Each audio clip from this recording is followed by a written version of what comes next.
vous écoutez RTL. 3 minutes pour comprendre. 3 minutes pour comprendre ce matin comment une grande ville peut lutter efficacement contre la pollution, anticiper le dérèglement climatique. Ces questions se posent aujourd'hui à Paris, on le voit concrètement, le thermomètre va frôler les 40 degrés, on va suffoquer encore plus à cause de la pollution. Et pourtant, il est possible de changer les choses. On va prendre un exemple, celui de Mexico, où vous êtes rendu pour RTL. Virginie Garin, bonjour. Bonjour. Alors on rappelle, le Mexique, c'est l'un des pays les plus touchés par le dérèglement du climat, des sécheresses, des ouragans. À Mexico, 20 millions d'habitants, 15 fois plus que Paris en superficie. Les habitants souffrent de la pollution et de la chaleur. Alors les autorités prennent des mesures. D'abord, elles ont mis en place une vignette automobile en couleur, ça ressemble à celle que Ségolène Royal veut mettre en place en France. Est-ce qu'à Mexico, ça a marché ? Eh bien oui, ça a marché. Les vieilles voitures qui polluaient ont disparu du centre-ville. Alors à Mexico, les voitures ont sur leur pare-brise une pastille de couleurs. Il y a 5 couleurs. Si votre voiture a plus de 8 ans, vous n'avez pas le droit de rouler une fois par semaine et 2 samedis par mois si elle a plus de 15 ans. Alors cet automobiliste, Luis par exemple, doit laisser sa voiture au garage tous les mardis. Tengo un coche que tiene una sticker color rosa. Alors Louis explique qu'il a une voiture avec une vignette rose qui l'empêche de rouler donc le mardi. Il prend le métro, mais surtout il veut acheter très vite une voiture neuve. En fait, c'est impressionnant. Dans le centre de Mexico, vous n'avez que des voitures récentes. Le parc est beaucoup plus neuf qu'à Paris. Le gouvernement a versé des aides pour inciter à changer de voiture. Mais cette vignette, elle n'a pas eu que des effets positifs. Non, parce que beaucoup d'habitants ont donc acheté une voiture neuve, ceux qui pouvaient. Et comme Luce, qui habite dans le centre, elle est formelle. Elle respire mieux, mais il y a plus de bouchons. On respire mieux, il y a moins d'alerte, il n'y a pas autant de pollution. Et ça fait des effets positifs d'un côté, mais ça fait plus de circulation.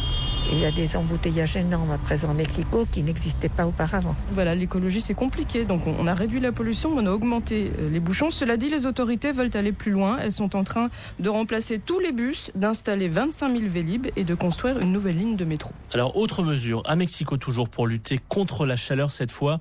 La chaleur vient du béton, donc la ville veut préserver des espaces verts. Et notamment, vous m'avez parlé d'une immense zone naturelle, un poumon vert en pleine ville. Voilà, c'est pas un petit poumon puisque sa surface fait les 2/3 de Paris. Mexico est à 2000 mètres d'altitude, mais il y a de plus en plus de pics de chaleur. La température moyenne là-bas a augmenté de 5 degrés en un siècle. Donc il y a en pleine ville cette zone qui ressemble à la Camargue, avec des marais, des étangs, des oiseaux, qui s'appelle Xochimilco. Elle est menacée par l'urbanisation. Alors les autorités vont tout faire pour la préserver, avec l'aide de la France d'ailleurs. Quand il y a des pluies violentes, cette immense zone sert d'éponge, elle protège des inondations.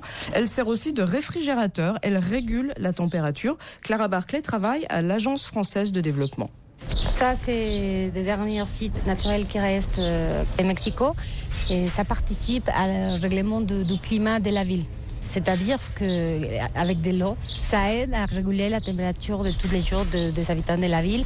Alors je crois que les Mexicains veulent être exemplaires à la conférence de Paris. Pourquoi ? Parce que depuis 10 ans, ils accumulent les catastrophes, des sécheresses, des ouragans. Les Mexicains ont vu à la télé des villages entiers et des gens enterrés vivants dans les coulées de boue. Donc tous les partis politiques ont voté à l'unanimité une loi sur l'énergie. Ils veulent remplacer le pétrole par le gaz, ils veulent développer les énergies renouvelables. Ils ont du soleil, du vent, des volcans pour faire de la géothermie. Leur objectif, réduire leurs émissions de 50% avant 2050. C'est beaucoup. Et à droite comme à gauche, eh bien les politiques là-bas pensent que ça va aussi faire de la croissance et créer des emplois.